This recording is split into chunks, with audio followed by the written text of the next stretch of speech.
Dapat nga ba tayong magbigay ng tithe o ikapu? Ano ang itinuturo ng Biblia tungkol dito? Yan ang ating tatalakayin sa Expositors Edition, where we preach the Word in all its simplicity, in all its practicality, in all its authority. Ako po, si Pastor Eric Cortez ng Philinvest Community Christian Fellowship. Ako naman po si Pastor Erwin Amador ng Green Hills Christian Fellowship, New Valley.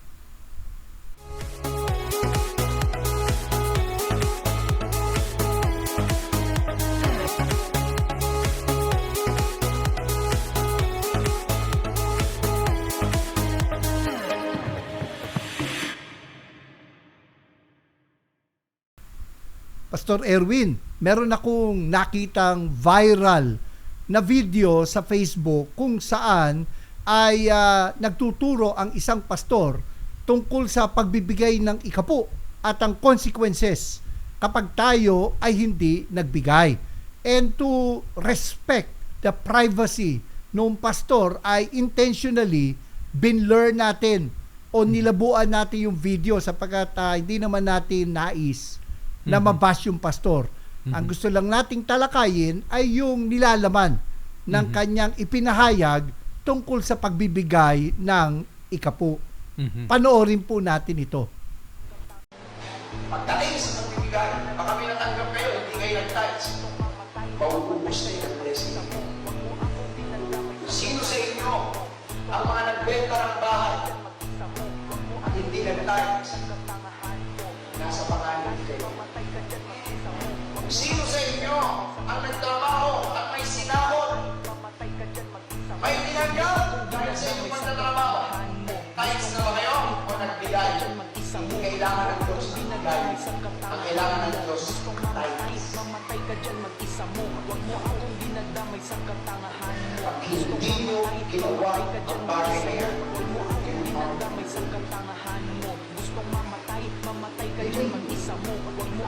hindi man kayo mawala ng pera, but the devil will destroy your family. The devil will destroy your relationship to your son, to your daughter. The devil will give you sickness. The devil will try to kill you, to snatch everything from the Lord that binigay sa'yo. Isang binigay ng Diyos yan. Mauulan mo. Wala ka rin. Hindi mo ito naman. Inuulit ka ito. Kung hindi tayo naniniwala, pwede na po natin burahin ang sinabi sa mga. Well, Pastor Eric, 'di ba?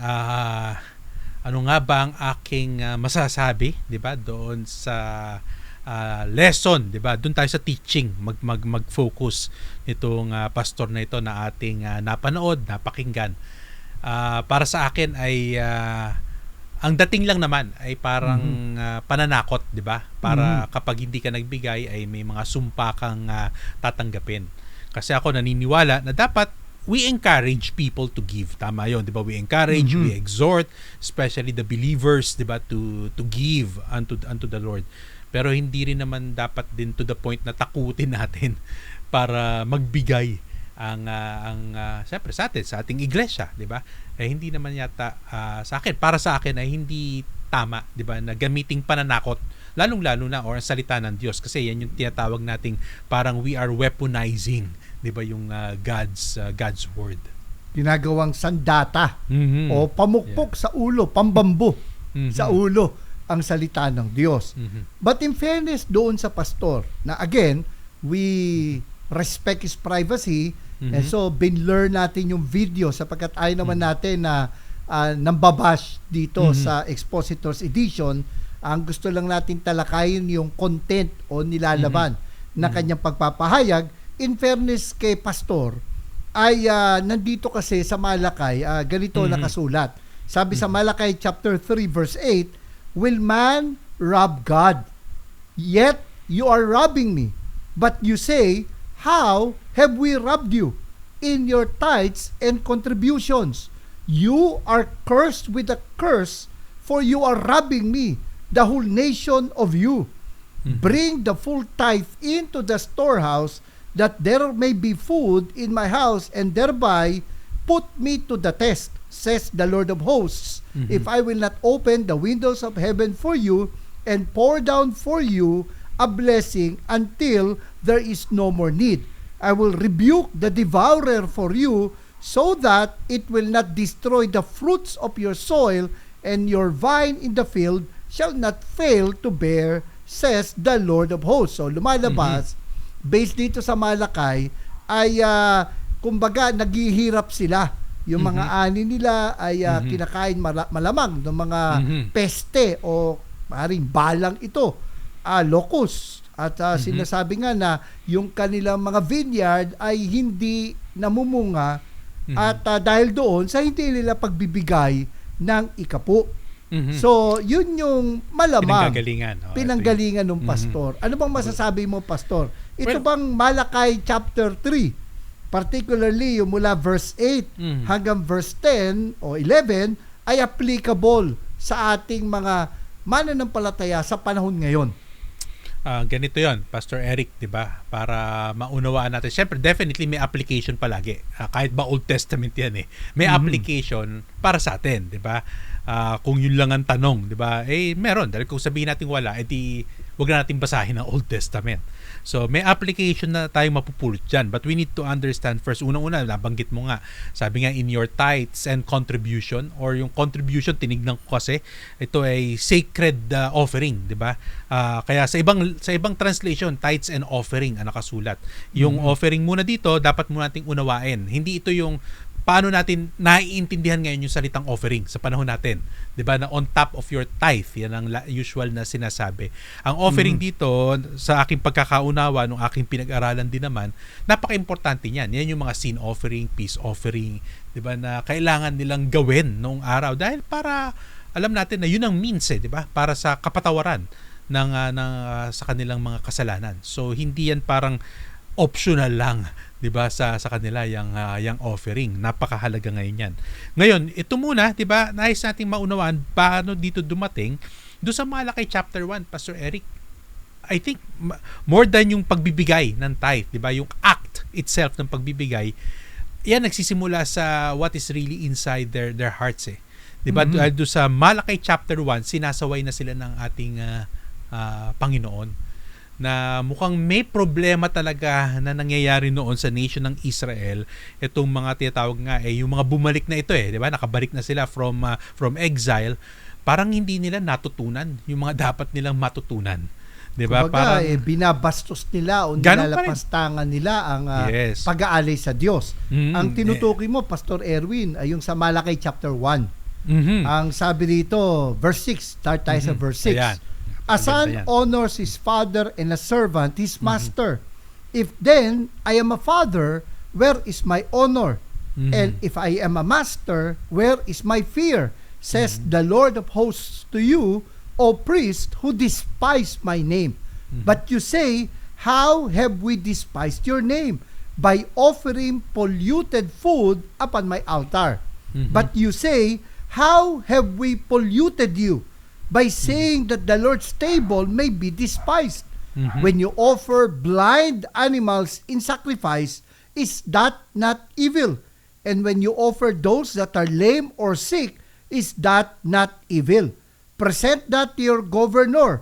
Will he accept you or show you favor? Says the Lord of hosts. Ayun, napakabigat, di ba? Napakabigat ng sinabi ng ating Panginoon. Kasi talaga, malayo na naman itong kanyang mga his people, di ba? Mukhang wala na naman, di ba?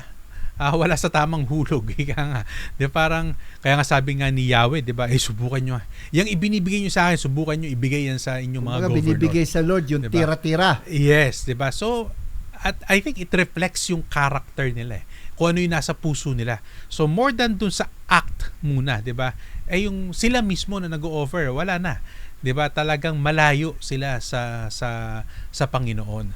Kaya umabot ngayon dito ngayon sa chapter 3. So kaya nandiyan din naman talaga yung curse niyan, syempre nation ng Israel. Remember, unang-una muna, sino ang kausap, di ba? Yan ang number one rules, di ba? Hermeneutics, di ba? Tingnan mo muna sino yung kausap. Dahil hindi naman lahat palagi ilalagay natin yung sarili natin dyan. Tawag doon eisegesis, you are imposing your views on the scriptures. You read into the scripture something na hindi naman intended ituro nito. Kumbaga, yung pananaw mo na bago pa binasa yung verse na yon. Pero meron pang isang tinatawag, Pastor Erwin, narcigesis, na lagi mong iniisip na yung mga talatang ito ay direkta sa iyo. Parang nabasa ko yan, isang passage sa Psalm, di ba? Gusto ko nga i-claim yun yung ikaw na yata yung pinaka-pogi sa lahat ng lalaki. Psalm 45 sa ang Bible version. Parang pwedeng maging life verse yan di ba? Yan, balik tayo dito sa Malakay, di ba? Mukhang nation ng Israel. Kasi ang kausap naman talaga, ganyan naman sa Bible laging yan, collective yan, di ba, kung tawagin natin, or corporate, di ba? Huwag muna nating i-individualize yung mga passages dyan. Kita natin na ang kausap dito ay yung nation ng Israel, particularly the post-exilic people, yung bumalik from the exile. Na talagang sabi, kumbaga, eto na naman kayo 'di ba? Na alam niyo na kung bakit kayo na-exile, na disiplina na kayo ng Panginoon, hindi kayo natuto. At kaya eto ngayon, hindi sila nagbibigay ngayon ng kanilang tithe and offering. Alam natin because it's a heart issue. Yan ang napakalaking problema. So yung mga curse dito, Pastor Eric, kung tatanungin mo ako, 'di ba? Ang unang-una niyan, 'di ba? It's about the nation. Makailang banggit diyan ng salitang nation. Syempre ang pinapatukulan diyan ay yung sa Israel. Dahil sa kanila naman talaga ibinigay yung law. So yung mga curse diyan ay talaga namang nangyari sa kanila. At alam naman natin sa Deuteronomy 28, 'di ba? Nabanggit din naman doon yung blessing and curse, na kapag sumunod sila, talaga namang may blessing sa kanilang Panginoon. At kung hindi ka susunod, sinabi na naman ng Panginoon doon na yan ang curse, di ba, na makukuha ninyo. So, hindi siya kumakalas doon sa law, di ba, sa Deuteronomy pa lang, sinabi na ni Yahweh, kaya lang, eto na naman, di ba, eto na naman ang kanilang ginagawa. So, for me, ang unang-una, di ba, intindihin natin sa nation ng Israel yan. Ngayon, tanungin mo ko. At hindi applicable sa atin. Hindi yan, di ba? Ano yung mapupulot ko dyan kung ako yan, di ba? Tanong ano naman yung kumbaga siyempre, ay timeless principle. Kasi ang pinapaliwanag mo, yung time-bound setting niya. Kung ano yung sinasabi noon doon. Ngayon, ano yung makikita natin na principle, yung timeless principle doon sa Malakay chapter 3. Sa akin, unang-una dyan, syempre, there is a blessing in obedience and there is discipline in disobedience. Diba? Kumbaga, kabuuan para makita natin. At alam din naman natin na even sa panahon natin, kung ilalagay na natin yan regarding sa tithing, diba, word na tithing, hindi naman tayo sinasabihan na huwag tayong magbigay, di ba? Dahil meron din namang tinuturo na sa New Testament principle na ng patungkol sa pagbibigay. Kaya lang hindi lang magandang gamitin ito, di ba, para takutin natin yung ating miyembro, di ba, para magbigay. Kasi pwede lang natin sabihin, talaga totoo naman yan. Dahil yun ang timeless naman principle dyan, kapag naman nag-obey tayo sa Panginoon, meron naman totoong blessing. Although not particularly material palagi yung blessing, 'di ba? Pwedeng yung intimacy mo with the Lord. At yun naman talaga ang gusto ni Lord, yung fellowship sa kanya. And then syempre, on the other hand, mag-disobey ka na mag-disobey, putol yung fellowship mo sa Panginoon. Wala kang intimacy. 'Di ba? Even in your prayer, ramdam mo 'yan. Na sabi nga natin, hindi makalabas yung prayer sa bubungan mo. 'Di ba? Kasi nga alam mong may ginagawa kang kasalanan. And may discipline, nakaakibat 'yan. 'Di ba? Hindi lang sa future at maging dito sa atin sa physical, temporary world natin. Kailangan talaga mag-ingat sa pag-i-interpret ng kahit mapa Old Testament, mapa New Testament, kailangan talaga aralin nating mabuti. Kasi napakabigat nga tuloy, sa halip na ang pagbibigay ay bukal sa puso, kapag ganyan tayo magturo, lalabas na ang pagbibigay ay bunga ng pananakot. At dun nga tuloy na batikos itong ipinangaral nitong pastor na ito. Yeah. Now, gusto naman nating linawin, Pastor Erwin, kasi ginagawang issue ito ng mga lahat na lang ay ginagawang issue. 'Di ba? Yung tungkol sa tithing. By the way, paliwanag lang natin, baka may iba na hindi pa naiintindihan itong salitang ito. Salita tayo na tithe. salita tungkol sa tithe. Tithe. Baka kala tithe, T-I-G-H-T. Mahigpit. Ito ay tithe, T-I-T-H-E. Actually, it means simply a tenth or ikasampung bahagi. Kaya ang tawag nga ay ikapu. So kapag sinabing tithing, it's an English word, an old English word na that meant to pay or to give a tenth part of your income. So yun naman ang ibig sabihin niyan. Ngayon, napansin lang natin kasi alam mo, kinalakan naman talaga traditionally na sinasabi magbigay ng tithes at saka ng offering. Kumbaga, yung tithes, meron pa nga ako narinig na hindi ka pa nga daw nagsisimulang magbigay kasi ibinabalik mo lang sa Panginoon yung talagang kanya.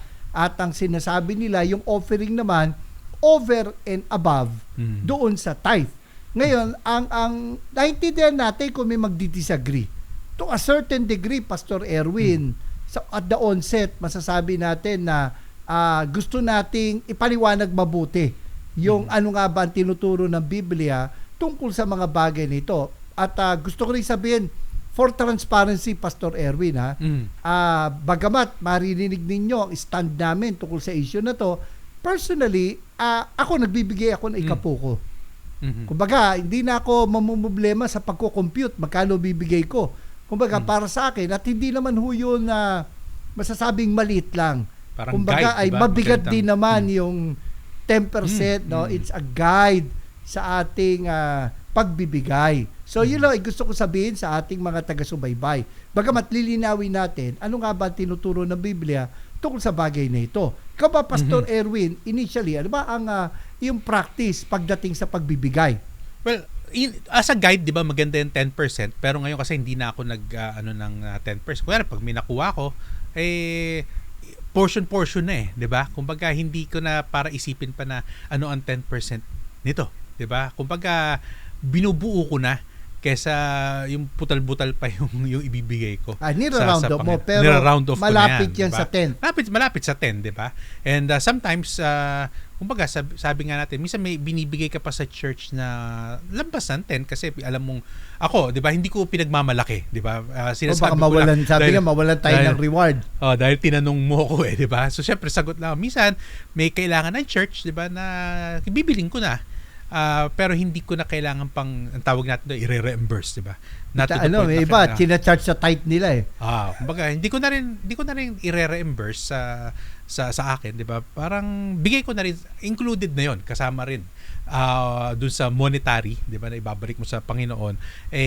Pati yung mga kailangan ng church, minsan binibili ko na lang kapag nakita ko na may pangangailangan, hindi ko na rin kailangan pa sabihin pa sa mga leaders na may kailangan. Kung kaya ko rin lang, 'di ba, ay bibiling ko na 'yon at ibibigay ko na sa church. Sa akin, ang sinasabi ko sa aming mga kaanib dito sa Philinvest Community Christian Fellowship, ang ating principle, huwag kang mabibigatan sa 10%, huwag kang malilimitahan sa 10%. Yon ang general principle namin pagdating sa pagbibigay. Kasi nga, tayo'y naniniwala sa tinatawag na grace giving. Yes. Pero at bago yun tayo naman talaga sa tumuloy New doon, Testament. Oo. Pero maging sa Old Testament, nandun din ang pagbibigay. Tinatawag na free will offering. Oo. Nabanggit na yan dyan.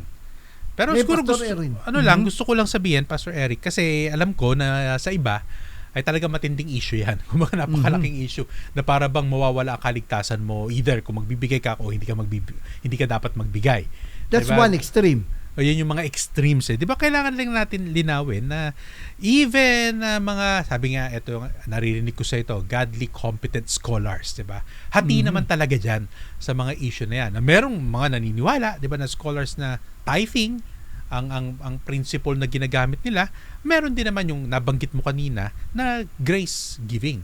May mga scholars, Bible scholars. So alam natin na may mga different views pa rin pagdating sa giving. Pero ang importante, nandun yung giving. Diba? Hindi natin sinasabi, huwag kang magbibigay. Kasi part yan di ba, na tinuturo sa atin, Lord, yung maging, yung generosity. Diba? At alam natin, ako, Pastor Eric, in principle, ano yung makukuha ko sa Old Testament na tithing? Kasi part ng worship nila yan yung tithes and offering. Nabanggit ko kanina ako ano yung offering. part yan ng worship, di ba? Kaya nga sa temple yan eh. Doon naman napupunta yan. So, part yan ng worship nila. At alam ko, yan yung makikerry ko na principle na even in our giving today, di ba? Part pa rin yun ng worship natin sa ating Panginoon. Ang problema, Pastor Erwin, yung nagsiswing naman sa kabilang extreme, na tinitira naman yung mga nagpa-practice ng tithing, na para bang ito yung sukatan kung ang isang church ay Christian church o biblical church, kumbaga. At yun naman ang isang problema natin. Kumbaga, di ba, in-explain na natin sa ating mga taga-subaybay na merong 3 categories na tinatawag na, halimbawa, pagdating sa principle, Trinity, salvation by grace alone, through faith alone, in Christ alone, ayun talaga hindi tayo pwede magkaiba kasi pag nagkaiba tayo doon, hindi na tayo magkapatid sa Panginoon. Ngayon, may titawag na persuasion na dito naman may pagkakaiba tayo sa practices or sa finer points of doctrine. Like for example, practices, merong nagbabaptize ng bata at merong nagbabaptize na ng adult o yung believers lang ang binabaptize. Tayo ay nandun sa believers baptism. Hindi tayo paido-baptist o nagpa-practice ng infant baptism, pero hindi natin kino-condemn na hindi na natin kapatid yung mga iba ang persuasion kumpara sa ating paninindigan pagdating sa bautismo o sa finer points of doctrine na may mga katulad ng second coming, may naniniwala na rapture before the tribulation and the second coming, or meron naman nagsasabi na yung rapture at tribulation, rapture and second coming, iisa na lang. Yun persuasion. Subalit sa akin, as I look into this, Pastor Erwin, and you may disagree with me on this, I believe it falls under persuasion preference. Itong tithing does not fall under persuasion. It falls under preference. So, hindi dapat, kumbaga, pag preference na, panlasa mo na yan, kumbaga, kung paanong may gusto ang Bible, physical copy o digital copy, ganun din naman pagdating sa giving, kung gusto magbigay ng tithes, o para sa kanila, hindi na kailangan ng tithes ngayon. Hindi dapat ito maging dahilan na huhusgahan mo ang kapwa mo Kristiyano, sasabihin mo na kapag halimbawa, nag-practice ng tithe, hindi na biblical church, questionable na yung church. Tama, di ba? Or siguro sabihin natin, wag naman sana, di ba, na to the point na yung mga nagpa-practice naman, di ba, ng tithe, na parang legalistic na ang dating, na kapag yung kapatid mo hindi nagpa-practice, para bang, di ba, greater Christian ka than doon sa kapatid mo na hindi nagpa-practice. So, kailangan balansehin natin. Sabi mo, either sa preference or perhaps sa iba, persuasion yan kasi teachings naman yan kasi andyan pa rin yan sa pagkakaintindi nila, di ba? Pwedeng magkaiba yan, especially practice ng church, di ba? Distinctive ng church. Kasi iba talaga, ang tawag pa rin naman tithe, di ba? At alam natin, sa panahon natin ngayon ay merong pa rin ganyan naman. Kahit kami minsan tithes and offering, pero minsan ako giving ang sinasabi ko. Pero pagka, kumbaga, di ba sa accounting, parang ganyan, tithes and offering ang description So, kaya hindi na kami legalistic dyan sa bagay na yan. Na kailangan talaga tithing, di ba? Ang mahalaga kasi, I think do sa tao, di ba, na nagbibigay, whether you call it tithe or grace giving, di ba? Mahalaga, nauunawaan mo bakit at hindi ka legalistic di ba? Kasi alam mo si Lord, we cannot outgive God. Yan ang unang-una. 'Di ba? Unang-unang principle na maintindihan natin, we cannot outgive God. At sabi nga sa Corinthians, binigay niya na naman si Jesus Christ sa atin ano pa ba yung hindi niya kayang ibigay sa atin, 'di ba? So, yan ang ni Paul, contention ni Paul. So, hindi tayo dapat maging legalistic sa bagay na ito. Dapat maunawaan natin, ako Pastor Eric, 'di ba? Pag nagbigay ka, remember, unang-una niyan, it is means of worship, 'di ba, sa ating Panginoon. Kasama 'yan, yung pagbibigay. Kaya ka nagbibigay para sa Panginoon, hindi naman yan para ipagmalaki mo, 'di ba? Or para patunayan mo na better Christian ka than others, whatever position you are. Yun na ibig sabihin mo pag sila mo legalistic yung yan. Tipong pag ginawa mo to, mas malapit ka sa Diyos kumpara sa mga hindi gumagawa noon. Yan. Or on the other, yung kabila naman, 'di ba? Ay, nagtitithes kayo, hindi kayo biblical na. Mas malapit kami sa Panginoon kasi mas biblical kami. Di ba? Yan yung mga grace giver, kung tawagin, gracious giving. Tuloy nagiging hindi rin maganda ang dating tuloy pag sinabing grace giving. Akala ngayon yung iba tuloy. So kumbaga barya-barya, 'di ba? Kasi grace giving. Hindi rin naman ganoon ang sinasabi natin.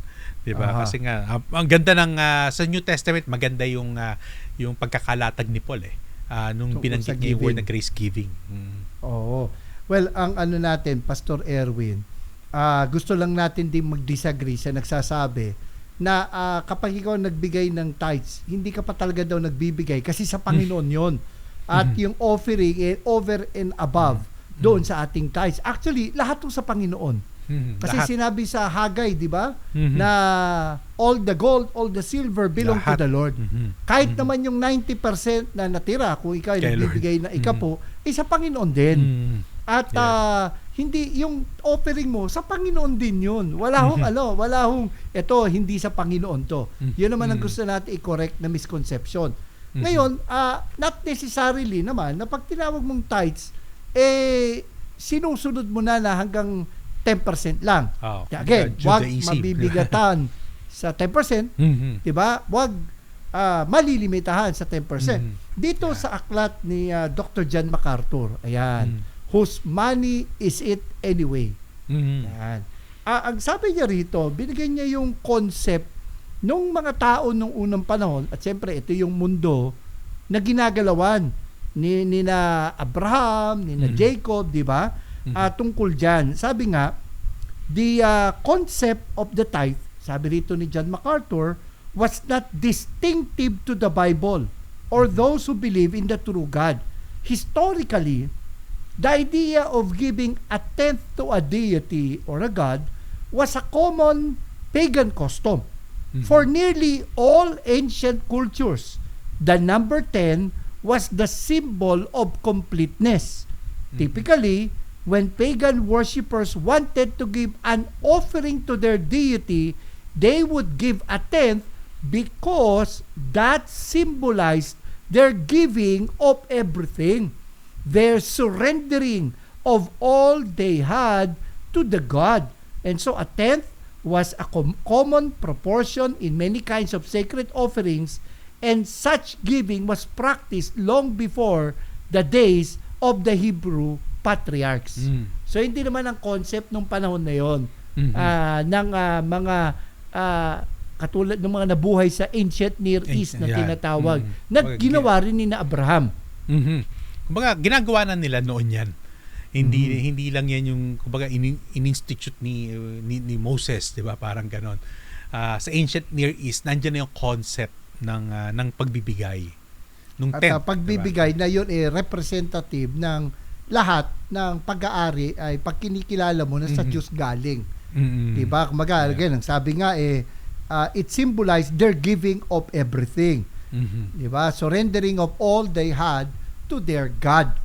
Ngayon, Pastor Erwin, isa sa mga kinakatwiran ng mga nagpa-practice ng tithing, sabi nila ay hindi masasabi na ito'y sa ilalim ng batas lang. Dahil sabi nga ng Biblia o batas ni Moses, kautusan ni Moises, kasi sinabi nga ng Biblia, we're no longer under the law.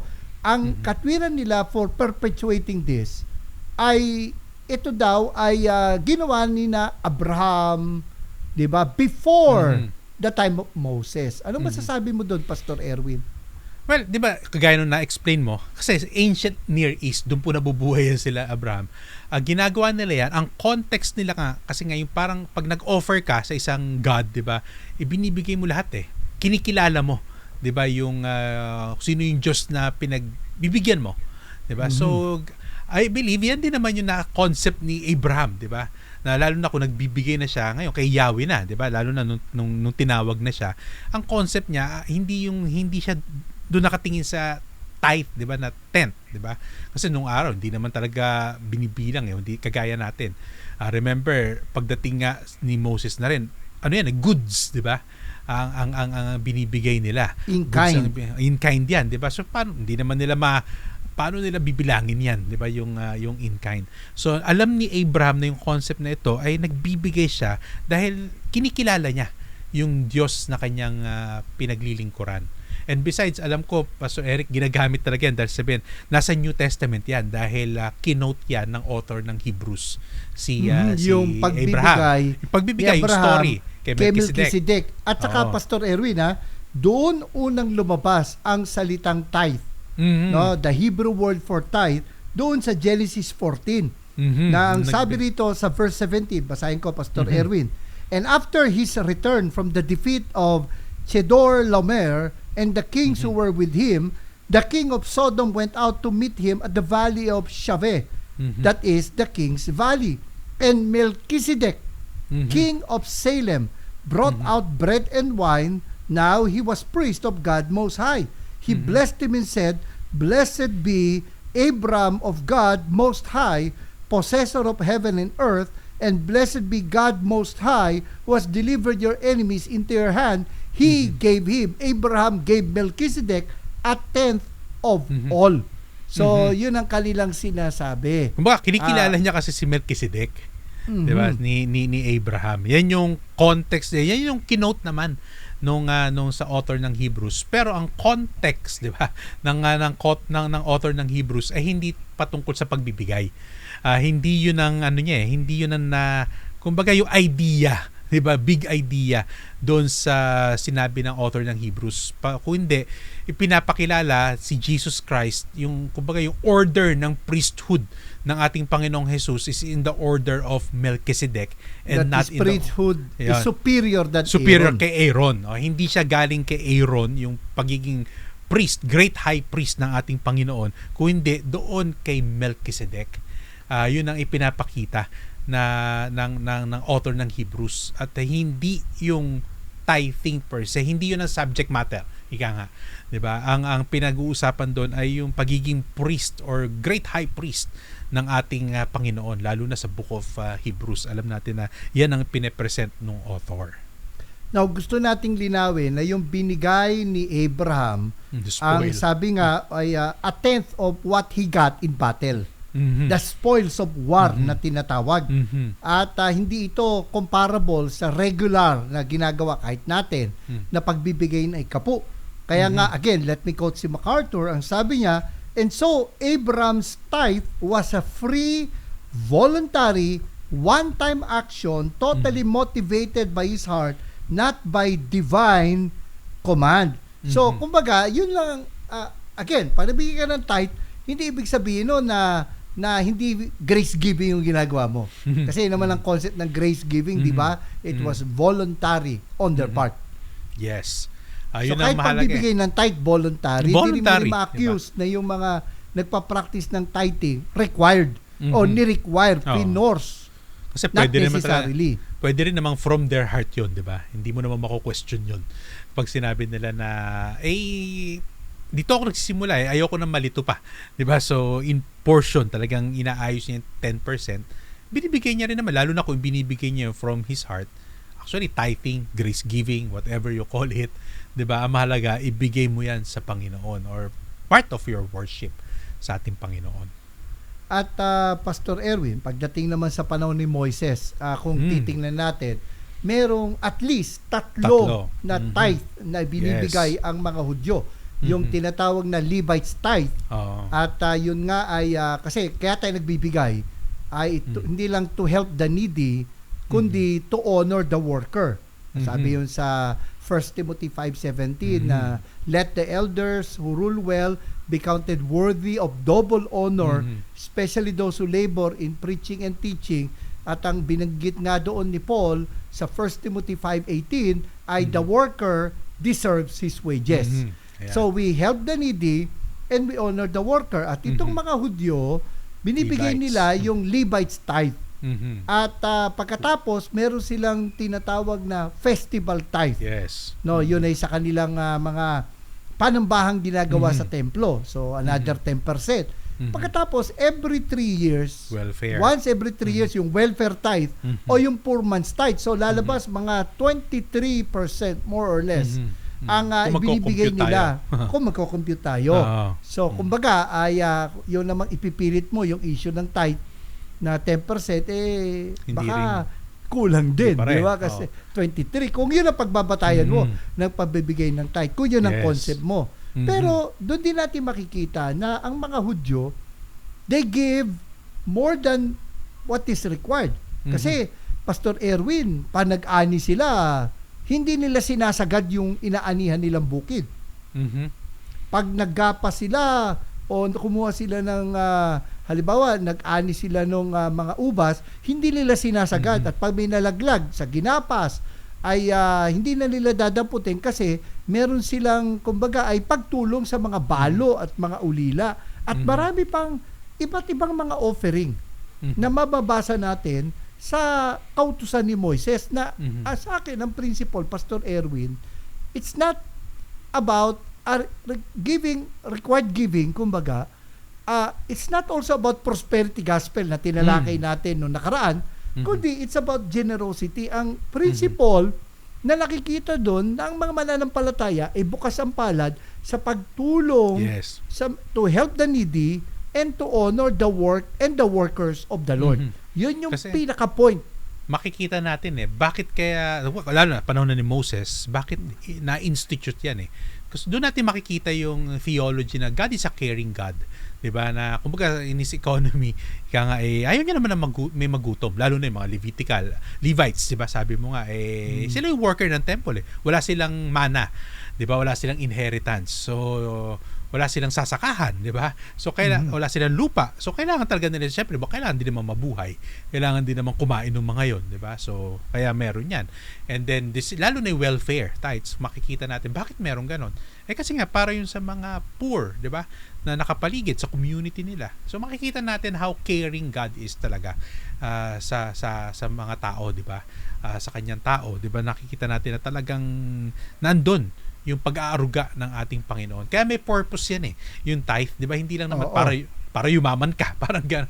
Hindi 'Di ba? Pagtulong mo pa rin sa mga nangangailangan. So, help the needy and honor the work of God. Yan. So, ngayon gusto lang natin linawin kasi may iba natatakot talakayin ito.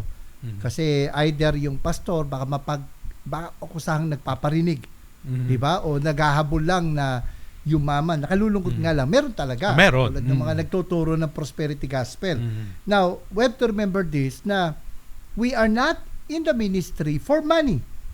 But the ministry needs money to fulfill its missions. Kasi nang sinabi ng Bible, the means to provide sa mga gagawin ng iglesia. And so we are to give responsibly. Yan ang sinasabi doon. At ito ay para sa mga mananampalataya lang. Kasi sa 1 Corinthians 16, sinabi ni Pablo sa verse 1, now about the collection for God's people. Ito nga yung, kasi this is the gift for Jerusalem 'di ba? Kasi makikita natin they were pooling the resources to help the needy believers in Jerusalem. 'Di ba? Sabi now about the collection for God's people, at yung later on sa verse 4 sinabi, your gift to Jerusalem, do what I told the Galatian churches to do. On the first day of every week, each one of you, take note, each one of you should set aside a sum of money in keeping with this income. Pansinin natin the who, yung nakita natin yung why, the purpose of giving, to help the needy, to honor the work of God. Pangalawa, yung who, the participants would be the believers. Each believer, we are to give personally. Diba? Sabi sa 2 Corinthians 8:5 they gave themselves first to the Lord and then to us in keeping with God's will. Napakaganda nun, Pastor Eric, diba? Nung binanggit mo na, first, they gave themselves unto the Lord. Napaka-importante nun kasi binibigay nila yung sarili nila. Siyempre, part ng whole mo, yung, kumbaga yung substance mo. Diba? Kailangan mo i-offer. Kaya nga ako, tama rin naman, may narinig din ako Sinasabi mo, ibinibigay mo yung sarili mo sa Panginoon, pero hindi mo maibigay yung laman ng bulsa mo, may problema. Kumbaga, an argument from greater to lesser, diba? Mas greater naman yung kabuuan ng buhay mo. Diba? Kumbaga, may point din naman yon. Kaya lang, hindi rin naman pwedeng gamitin pang konsensya lang yon. Diba? Kasi minsan, yung iba, ginagamit na pang konsensya. Diba? Para, kumbaga, parang para magbigay. Guilt trip. Pang guilt trip lang. Pero may katotohanan din naman. Kasi yun ang importante. First, they gave themselves unto the Lord. Again, an act of worship. Diba? Yan. At tandaan natin na it is not an issue of how much money you have or how much you give. It's an issue of how big your heart is. Kaya nga, it's a personal issue between you and God. Pero doon natin makikita yung principle, Pastor Erwin, na ang support sa work ng Panginoon manggagaling sa mananampalataya. Kasi sa 3 John, nabanggit natin ito nung pinag-usapan natin ng prosperity gospel, na yung mga sinasabi ni John dito kina Gaius, na yung pagtulong nila sa mga itinerant preachers nung panahon na yon. At ang sabi, itong mga itinerant preachers na to, they have gone out for the sake of the name, accepting nothing from the Gentiles or from unbelievers. Therefore, we ought to support people like this that we may be fellow workers for the truth. Yan. So, kumbaga ay hindi tayo magsusulisit sa hindi mananampalataya. Doon lang tayo sa mananampalataya. Kaya may it's a sabihin na natin, Pastor Eric, it's also a responsibility, 'di ba, nating mananampalataya na yung patungkol sa pagbibigay. Part 'yan ng ating discipline, spiritual discipline. Kasama 'yan Sabi mo nga, tinuturuan tayo ni Lord na maging generous, 'di ba? Alam ko na merong gift of generosity dahil meron talagang binigyan gift of si Lord giving. na ganyan, gift of giving na talagang kaya nila magbigay na malalaki, 'di ba? Na amount sa panahon na natin ngayon, 'di ba? Syempre, it's true amount. Pero kabuuan, 'di ba? Nating mga mananampalataya dapat mag-develop din tayo, 'di ba? Na a heart of generosity. Kasi responsibility natin din 'yan. Kasi nga again, part 'yan ng worship natin Dahil kagaya sa New Testament, even to sabihin nila, context, pagbibigay sa Jerusalem Church yan. Ngayon din naman, church din naman yung nangangailangan Diba? At in reality, the ministry needs money rin naman talaga to operate. Dahil may iba, nagre-rent, diba? May building na mini-maintain din. Plus, yung pag-mission mo, diba? Yung pag-reach out mo sa mga tao, kailangan pa rin yan. Mga workers na hahayo, di ba? Kailangan din naman siyempre mag-commute niyan, mamasahin yan, kumain yan. Kasi kumbaga kailangan nating maisip yun na part tayo. Tayong mga nagbibigay, kapartner tayo sa gospel. Yan. Kaya disagree tayo doon sa mga dati na uso, yung nangangaral sa mga bus at sa mga palengke, nanghihingi. Itatandaan natin ito. Baptism is only for believers. Communion is only for believers. Giving is only for believers. Giving is a family matter. Now, balikan ko lang, Pastor Erwin, yung 1 Corinthians 16, verse 2. On the first day of every week, each one of you should set aside a sum of money in keeping with his income, saving it up so that when I come, no collections will have to be made. So nakita na natin yung each one of you refers to believers. It's an issue between you and God. Bawat mananampalataya. Pero meron sinabi rito, how often should we give? Di ba? On the first day of every week. Yan yung when or the period of giving. May iba naman masyadong literal Paano ko gagawin itong every Sunday? I receive my salary every 15th and 30th of the month. Paano yung ginagawa nila? Yung hati nila yung 15th. Gagawin nila. Nagiging literal Ang sinasabi lang dito, kasi may iba naman, I'm on a commission basis. Paano ko magagawin weekly giving? Legalistic, no? Ang point dito, hindi literally, we have to give weekly. Ang point dito, we are to give faithfully. We are to give regularly. Diba? Sabi kasi nga, irresponsible, diba? Responsibility yan. Kaya regularly. Yun siguro yung picture nung every first day of every week. Yung regularity, yun nga yung sinasabi mo. Hindi naman literal. Siyempre, obviously, lalo na kung commission-based ka, sa sales ka, not unless linggo-linggo, diba? May sales ka. Siyempre, sasabihin naman siguro na, siyempre, praise the Lord, okay yun. Diba? Pero reality, hindi naman linggo-linggo. Lalo na kung nagbebenta ka ng bahay, ng kondo, 'Di ba? Paano kung kailan ka lang makabenta? Di syempre yun. Ibig sabihin kung kailan ka may blessing from the Lord, di you give. Again, ang naipaglingkod na natin yan provision mentality. Kay Lord naman lahat yan. Huwag mo isipin na parang bumabawas doon sa pagbibigay mo. Dahil technically, lahat sa Panginoon yan. Siya may-ari yan So, kumbaga, kung anong gusto syempre ng may-ari doon sa pera niya. Parang ganyan. Kay Lord yan So, huwag tayong masyadong makwenta ba? 'Di ba kay Lord? Again, you cannot outgive God.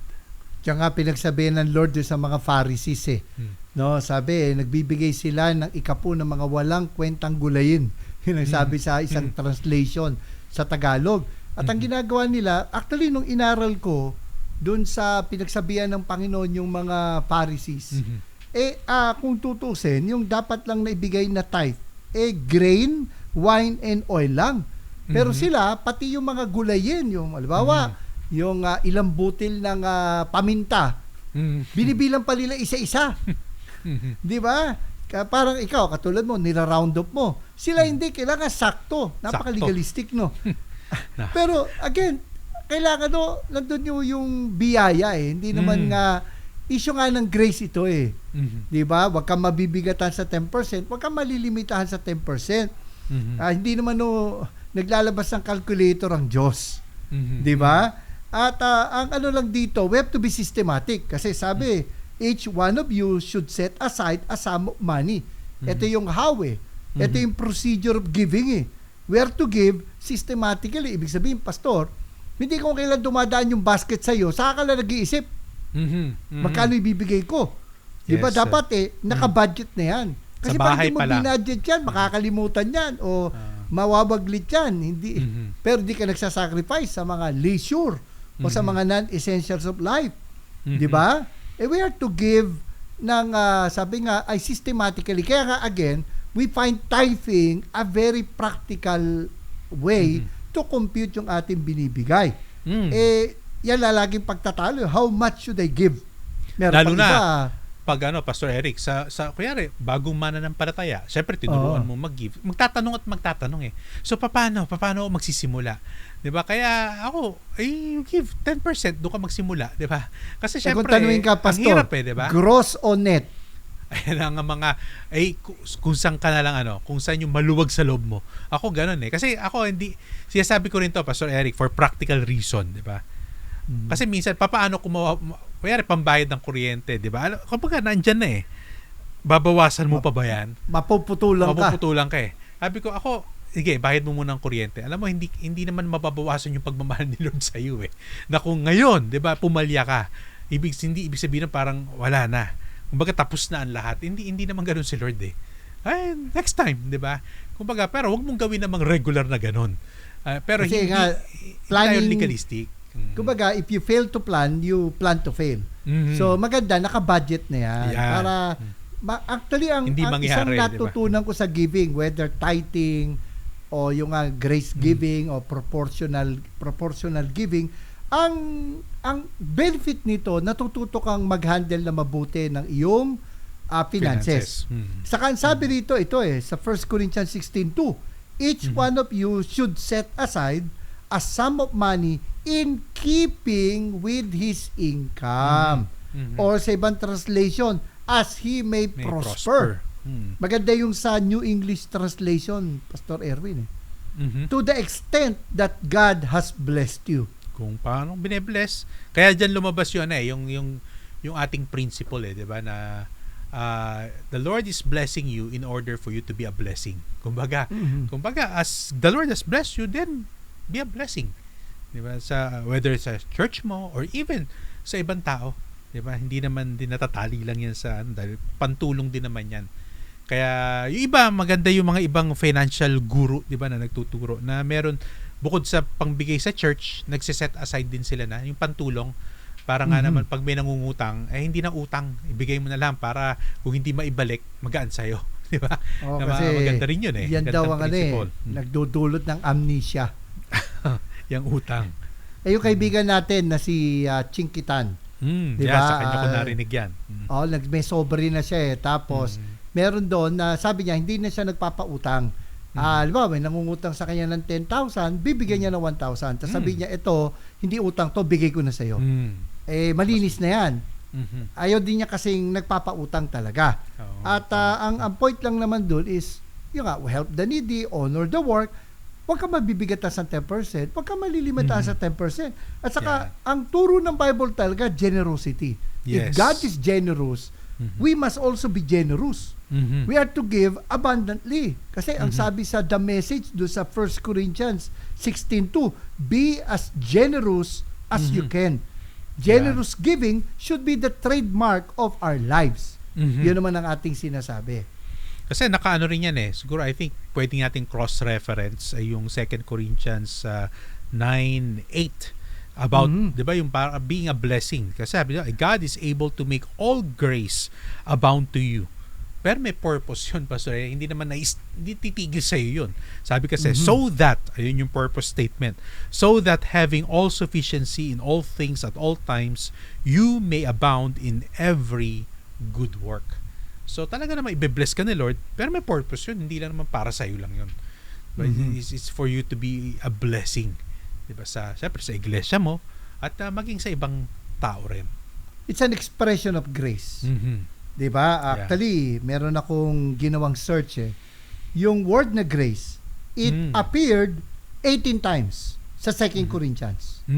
Pero dun sa 18 times na yun, 10 times, mababasa mo yung word na grace sa chapters 8 and 9 na 2 Corinthians kung saan tilalaki yung pagbibigay. Kaya nga tawag grace giving. Grace mark their giving. At ano ba yung grace? Diba? Makikita mo, hindi siya cheap. Kundi nandun yung issue ng generosity. Diba? At yun naman ang sinasabi natin sa pagbibigay. Kumbaga, ang sabi sa Tagalog, Pastor Erwin, sabi sa Proverbs chapter 3 verse 9, pinakamainam na ani ang yung bibigay. Or sabi sa ibang version, honor God with everything you own. Give Him the first and the best. Notice, Pastor Eric, yung word na honor, di ba? Kaya sinasabi ko nga, part ng worship. Of course, yung pagbibigay kasi, when you give to the Lord, dapat pinapakita mo that you honor Him. Di ba? Again, hindi talaga doon sa amount it's about your heart. Paano mo ipapakita yung worship mo sa Panginoon? Kahit ba sabihin napakalaki ng amount, puso mo naman, di ba? Parang hinayang na hinayang. I think hindi na honor si Lord dun kaya it's really a heart issue yung pagbibigay na yan. More than anything else, di ba? More than the amount. Para sa akin, Sir Eric, pag nagtuturo ako ng giving, it's a heart issue. Dahil dapat talaga maunawaan mo na yung pag nagbibigay ka. Kaya kami, Pastor Eric, kung matatanong mo, paano ang giving sa inyo? Diba? Sa amin, ipinagpe-pray lang namin yung giving, and then tumatayo sila, they will drop it doon sa harap, merong parang open basket doon na doon nila ilalagay yung mga sobre. Pinapatayo ko sila kasi gusto kong maunawaan nila to give a picture na yung offering nila, hindi lang yung pera. They're also giving themselves. Diba yung nabanggit sa Corinthians, first they give themselves unto the Lord, and then yung kanilang giving. Para makita nila na part ng worship nila yon. Kaya ako sila pinapatayo doon sa harap during service. Although alam ko sa iba, di ba, nasa likod yung offering kami. Kasi yun lang yung ganon. purpose. May kahon sa likod.